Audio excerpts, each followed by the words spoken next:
séparer. Parce que le Gabon est riche et l'Occident veut du Gabon sans les Gabonais. Mais oui, c'est vrai et c'est ma prise de parole sur la situation entre le Gabon et les pays restants d'Afrique unie. Depuis quelques jours, je vois circuler sur la toile des informations à caractère xénophobie, à la fois négrophobie, qui portent atteinte à notre union continentale et raciale. J'aimerais à travers cette vidéo appeler tout le monde à la retenue et rappeler au peuple africain tout entier de savoir juger le peuple frère agressif de l'enclos colonial du Gabon. Puisque ce n'est pas de sa faute, mais c'est la volonté de l'oppresseur. C'est ce que l'oppresseur a voulu de nous qui se passe. Et je vais vous expliquer terre à terre. Suivez-moi. Ce n'est pas du hasard. C'est exactement ce qui s'est passé au Maroc, en Libye, en Égypte, en Mauritanie et même en Amérique.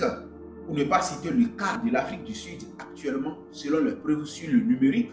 Vous voyez très bien, si les Marocains et les Libyens sont devenus les Blancs aujourd'hui, c'est exactement le plan que l'oppresseur avait tracé pour pouvoir conquérir cette terre-là aujourd'hui et que ces terres-là sont devenus tous des Blancs aujourd'hui. Ils ne vont jamais oublier ces histoires. Donc c'est une guerre politique et démographique.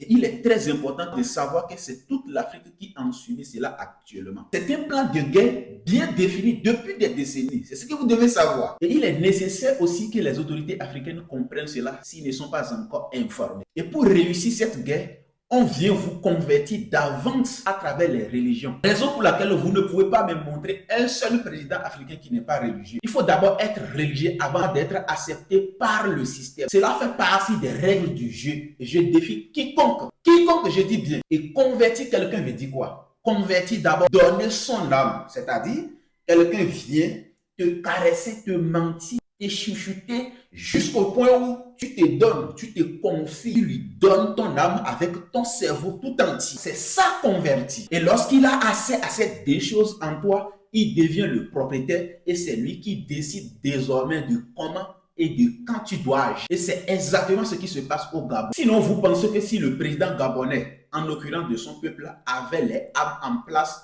ils agiraient de cette façon? Non, c'est pour vous dire que c'est un plan. Sinon, construire son pays, nous sommes d'accord, mais avec des armes stables et des esprits éclairés. L'expérience traditionnelle nous a prouvé qu'on n'est pas obligé de chasser pour construire, mais on peut déplacer pour construire. Nous avons vécu au village et c'est ça aussi lie le monde dans sa réalité. Tout ce qui se passe, tout ce qui doit se passer là, nous les avons vécus depuis l'enfance. Ça reste comment reconnaître cela et l'appliquer. Recevez-moi très bien. Voici mon message pour le peuple gabonais et d'Afrique pour éteindre ma caméra. Chers Gabonais et Gabonaises, apaisez-vous. Apaisez-vous car votre pays est en train de vous arracher si vous continuez dans ce sens. Puisque c'est la politique extérieure qui manipule celle de l'intérieur afin de vous dissocier de vos voisins frères pour que vous vous retrouvez seuls. Mais rappelez que lorsque vous vous retrouvez seul, votre sort sera facile à décider. Et c'est ce qui est en train de se préparer. Parce que le Gabon est riche et l'Occident veut du Gabon sans les Gabonais. Mais oui, c'est vrai et c'est ça la réalité qui se cache derrière cette politique. L'Occident veut du Gabon sans les Gabonais. Et lorsque les Gabonais s'associent et s'entendent bien avec le peuple béninois, c'est une puissance et c'est ce que l'oppression ne veut pas voir avec ses yeux. Oui, si le peuple togolais, sénégalais, burkinabé, malien, ivoirien, nigérien, béninois s'associent et se comprennent bien, c'est une arme très forte et très puissante. Et c'est ce que l'oppresseur, l'oligarchie ne veut pas voir de ses yeux. Vous devez allumer vos cerveaux pour comprendre cela et arrêter d'avoir des disputes entre vous. Je vous en prie beaucoup. Je vous en prie beaucoup. Ne cédons pas à la volonté de l'oppresseur.